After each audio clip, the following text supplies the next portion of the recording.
Tuberculosis is my special interest. Look, don't come for me. I've been a fan of the Green Brothers for years.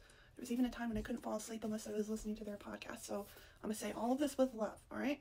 The categories will be none of my business, that sucks, and what the actual fuck. Some time ago, Hank mentioned that he had long suspected that he had ADHD, that if he had gone through the school system today, he would be diagnosed with ADHD, but that he did not feel like he wanted to seek a diagnosis now because he was well accommodated. If you are neurodivergent but feel like you don't want the label, then there's no reason for you to get a diagnosis. Therefore, landing this in none of my business. It's possible since then that he got a diagnosis and did not disclose it. Similarly, John may have gotten a diagnosis throughout his lifetime and never disclosed it. If you are a public figure who is neurodivergent, you are under no obligation to disclose your neurodivergence to the public. Therefore, landing this again firmly in none of my business. They both have kids. Now, this is a sore spot for me because I was raised masking by a parent who also, I think, was likely masked and did not want the label. I therefore did not get the accommodations I need, therefore I experienced bouts of depression and anxiety during my teenage years. However, ultimately the way that John and Hank raise their kids is none of my business. John and Hank have been very vocal about other conditions that affect their life, like OCD, depression, anxiety, conditions that are commonly comorbid with autism and ADHD. However, once again, just because you are a public figure and you chose to disclose one condition, you are under no obligation to disclose any other conditions. Therefore, this lands reluctantly in none of my business. John and Hank have cultivated a mass following that likely contains a higher than average number of neurodivergent people. Although they do not profit directly off this following much, they do rely on this following to fund their charitable causes.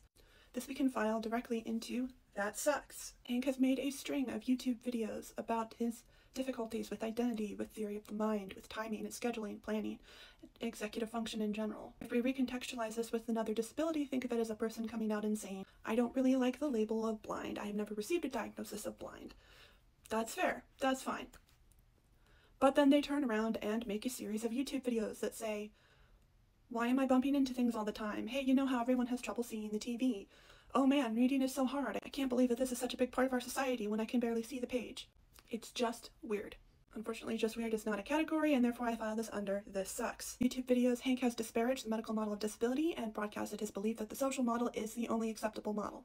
This is rhetoric commonly spouted at the top of the Aspie supremacy pipeline. Hey you. Yes, you typing that comment. I did not say that Hank Green is an Aspie supremacist. I said he spouted a piece of rhetoric that is commonly at the top of the Aspie supremacy pipeline. I believe this was by accident, but I have no further information. I also file this under That Sucks. John Green appropriates the language of autism in his latest TikTok on tuberculosis. What the actual Okay, it's okay, I'm good. Hey, do you know that Jersey Bear? Are there bigger problems out there in the world right now? Absolutely. But I think we all recently learned that it really sucks when you're under attack and someone you are relying on to advocate for you sits by and does nothing, even at the detriment to an identity that they have. I am not looking for any accountability from Hank and John. I am not suggesting we cancel them. I am asking you, the person watching this video, if you have ever identified with the content that Hank and John have made that's autism or ADHD adjacent, I encourage you to go out and do research. And not on the internet, go read some books. I like this one. If you cannot seek a diagnosis right now, consider self-diagnosis. The important thing is to be read up and educated. Why? Because America has currently chosen to unleash potentially fatal pandemics in the name of protecting children from autism. Meaning it's more important than ever to have accurate information and outspoken advocates.